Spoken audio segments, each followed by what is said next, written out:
Oh man, I would do my ears and my hair, ears. Goody dance. Oh, a goody? Oh, I know what those are. Rodent looking things that run across the road. This is a bird.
Hola, ¿cómo está?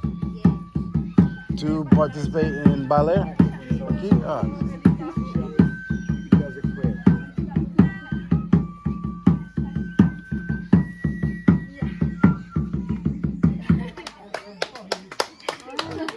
Gracias.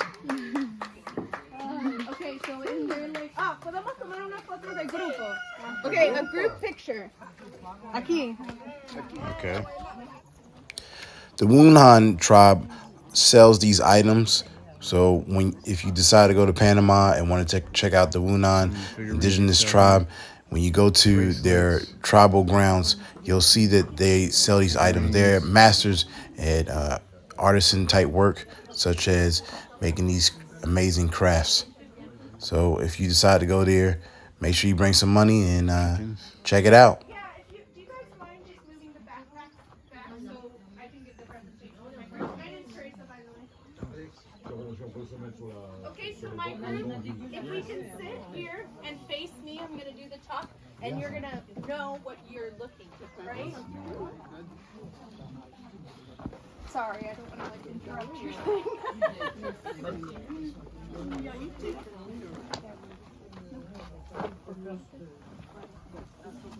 Okay.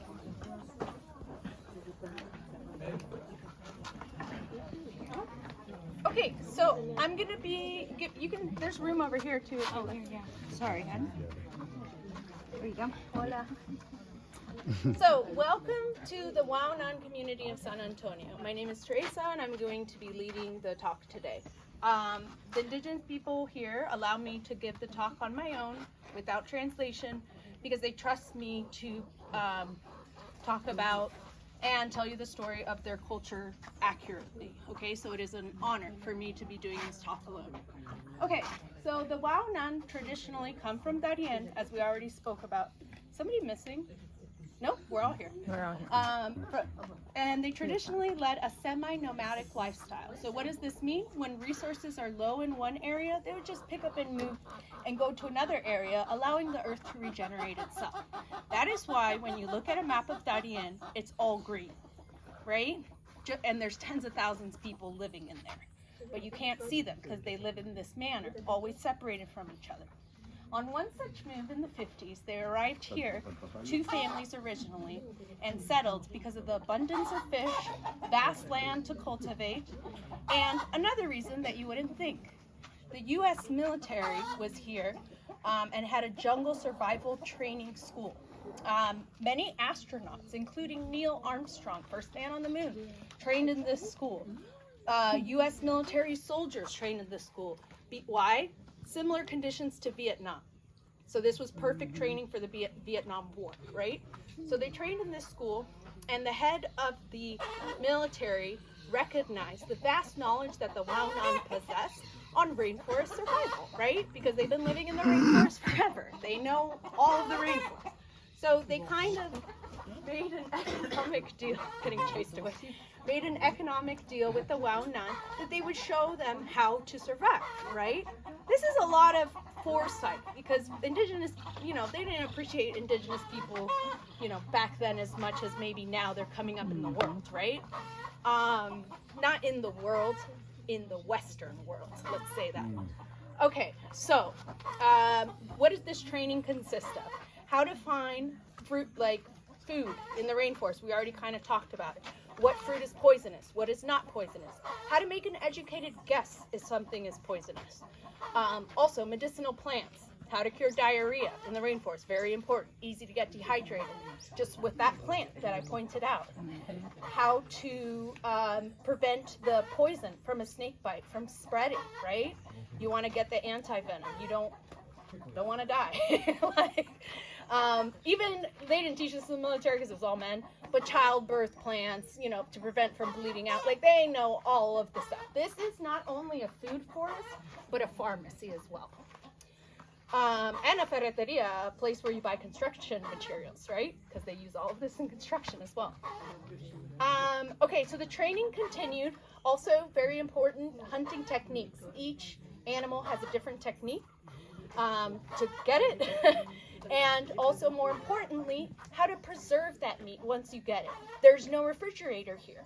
Now there is. It's with gas. But in the past, there was not. So you need to know how to smoke a meat, dry a meat, so you can have it for a long amount of time. Little visitor. Okay, so the training continued. Oh, how to find water in the rainforest. We already talked about the water tree. There's vines that have water inside of them. So you need to know how to identify these. Some of them have a poisonous sap. So you don't want to make that mistake. As the training continued, they had a good relationship. Everyone that I've spoken to about the U.S. military looks fondly upon them. But then the Torrijos-Carter Treaty was signed. Jimmy Carter, right? This is about the turnover of the canal. This was in the 70s. So immediately, programs started to become dissolved that the U.S. military had, including the Jungle Survival Training School. So the deal that they have with the Wounaan coming to an end, right? So the two families were kind of like, oh, what are we going to do now that we don't have this economic deal? The U.S. government arrived here. The Panamanian government arrived and said, hey, guys, me está interrumpiendo. He's interrupting me. He knows how to do it. Okay, so the Panamanian government said, hey, guys, this is now a national park. No more hunting. You can't hunt anymore. You can't cut down trees. You can't do heavy agriculture. You can stay, but those are the rules. And the community was like, one of the families like, forget it. They went back to Darien so they could live traditionally. The other family that stayed, which is extended family of the people that you see here today, stayed because the U.S. military got him a job working on the Panama Canal, like a proper job, a nice paying job, and the extended family decided to participate in ecotourism, which is why we're here today. Many Peace Corps people came and helped them price their baskets because they didn't know, they're like, we've been doing the baskets forever, and they could continue their art. The Wounaan are world famous weavers and carvers, okay? That is what they are known for globally. I've spoken to anthropologists, and many anthropologists say that they have the highest quality of baskets in the world. There's some really good baskets coming out of Africa, but this is up there. Okay, now I'll segue into the baskets, right? So I'm going to talk about the baskets, the material used in the baskets, and the 3 different types of weave.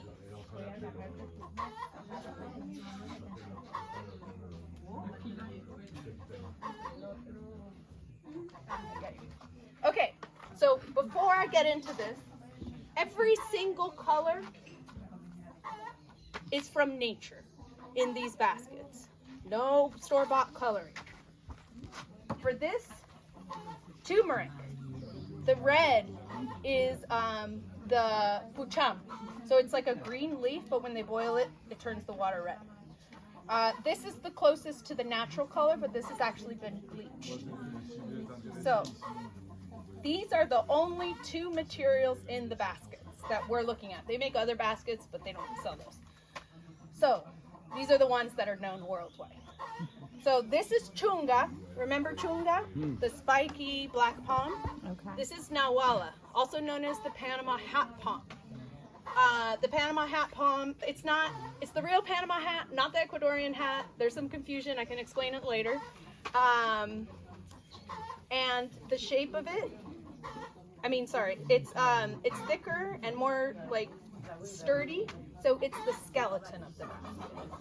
This one is attached, a needle is attached, and it's woven around, and this creates the design.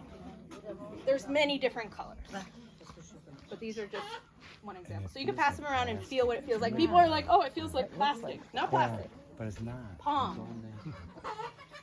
Okay, 3 types of weave. Number 1, rustic. You can tell it's rustic because of the thickness of the fiber. The thicker the fiber, the less time it takes to weave, right? So this could have taken her maybe a week. The older you are, the better weaver you are. Every single woman in this village knows how to weave, ever since they're 6 years old.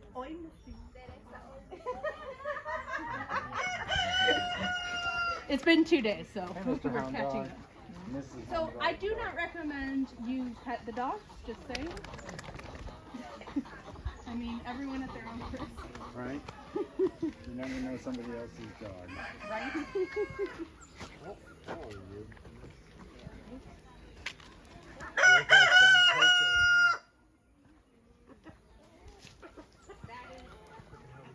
So where do people live? Yeah, so someone actually went up there and like went there. A tourist. And I was like, can you please not go to the house? They didn't knock? Yeah. There's no knock. So at night they turn it around. So it's just slippery. Sorry, puppy. I'll find you. Excuse me. So this stone home they build. Interesting, probably because of the avoid weather. Maybe as a church. Only the people that want to. It's each individual choice. Right. But everyone shares the I money. was gonna wonder. Okay. That's why. Oh, this is probably where they have festivals, maybe Friday night festivals. And drums. Pretty cool. Pretty cool. Got the sound system, so you got electricity out here. El baño. Oh, you guys are. Oh, I thought you were coming back from work. Oh, no. Soccer field here. Yeah, if you guys have bug spray, now would be the time to put it on. It's a water system they have here. Probably coming from the lake. I slept out in the jungle. Yeah, I don't have any. It's rainy. If you guys want bug spray, I have some here. Okay, thank you. Was it buggy? Was there a lot of mosquitoes? Well, I found one inside one of the toilets, but Oh, no, I mean in the hike, in the rainforest. One of the things you need for tourism. Not by law, but like, if you're going to open up your community to tourists, you need to have a toilet. I'll just come along. When they're done, I'll just come along. Okay. You know what's up. Smells like fresh rain and dirt. Good stuff.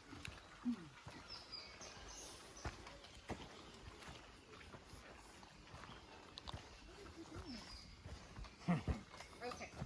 It was ours. We'll wait for him to catch up. I'm going to be talking about this tree here. So. What is our level of walking? Do you guys want to do the longer walk? It's pretty muddy up there. Oh. We'll do the lower walk. Because there's an incline, but it's going to be muddy and buggy. And, yeah.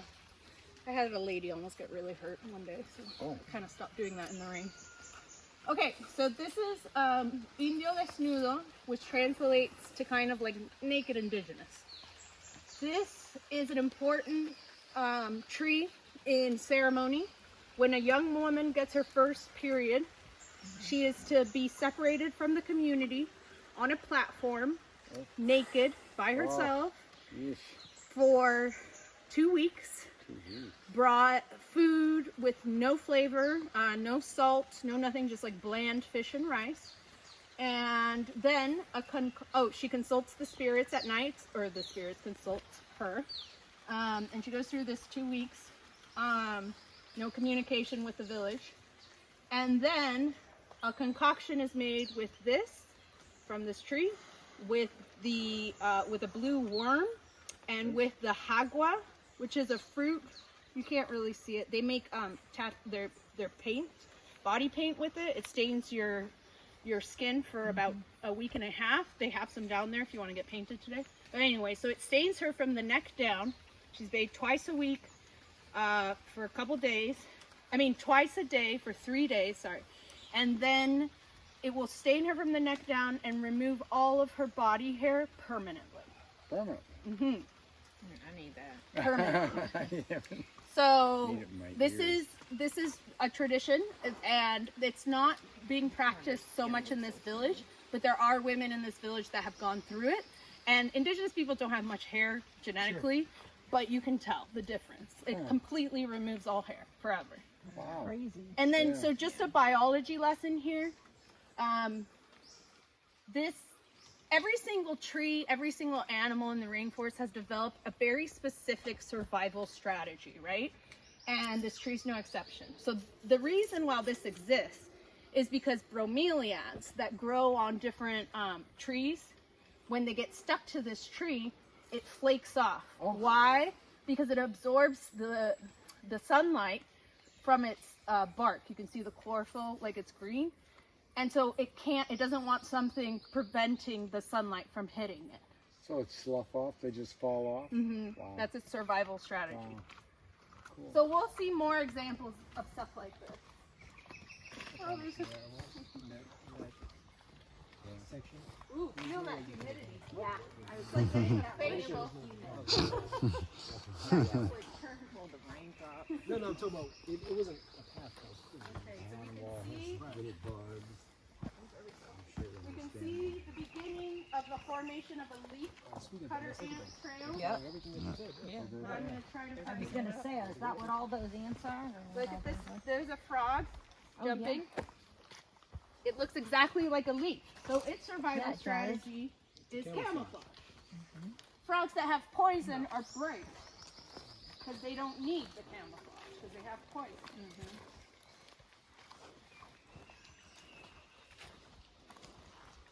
Okay, here's a good example of the leaf cutter. My favorite ant. Oh, look at them. I don't know how many people have a favorite ant, but this is mine.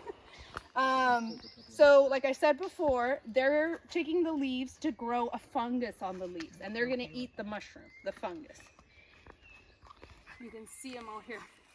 That's crazy. A really cool thing is filming them and slowing them down in slow motion and watching them. They're pretty cool. Again, everyone has a job. You notice that there's some on the top hitching a ride. They're not actually hitching a ride, they're protecting the leaf. That's funny. Look at it.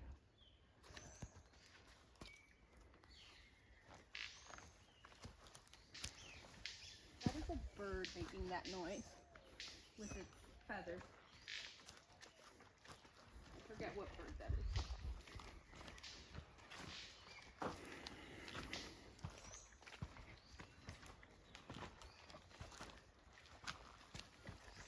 Okay, so an animal has been here. Probably a nyeke, which is like this little rodent animal. We may bump into him somewhere. This is a, oh look, here's another example of the frog. Looks just like a leaf, doesn't Oh it? yeah. Just like a leaf, right here. This is a liana vine. The dog's coming with us. This is a liana vine. You see the frog? Come on, get out of here. You're gonna scare away all the animals. A lot of bites all over his body. Bye, bye. howlers. Yeah. You heard him? Take me to the vet. Yeah, he needs help. Okay, so Yo, I'm looking for a job in America. We've been feasting on these palm nuts. Oh, these are the palm nuts right here. Look how big they are. They look huge, don't they? I didn't think they were that big. These are the ones One- you cook? That's one type. It's from there, look. Now they're all brown, Oh, yeah, they but those are ripe. Look at that. Okay, here's a cool thing. This is from the Queeple, and we're gonna see it later. Go. So you just look at this and you're like, oh, okay, it's just a leaf. Actually, when you open it up,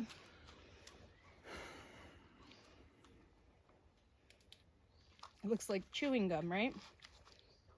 You can eat this. It tastes, I don't know if somebody wants to try it. I promise you can eat it. Yeah, I'll take a picture of you eating it. She's like, I don't want to eat it. I mean, I'll eat it. But anyways, the whole point is, it's a seed, and it has a nutty flavor. But the point is, there's food everywhere if you know where to look. It tastes like an almond. I know they nuts. Yeah, I should have sprayed him with the thing. Here you can see. Be careful with this, guys. It's all spiky. And I'm going to be talking about the spiky palm. Oh. I did see that on the tree over there. I was wondering what it was. Yeah, that's right. There's another one over there. Okay, so this palm is important in everyday life, really, and art. At the very top of this palm grows the new fronds that come out. And the men will take one of those ladders, go up, and harvest the new fronds for the women to strip and prepare to use in their baskets. It's one of the 2 palms in the baskets. It's the one that's dyed, and we're gonna see it down there. Chunga. Chunga. The stilts, so like in that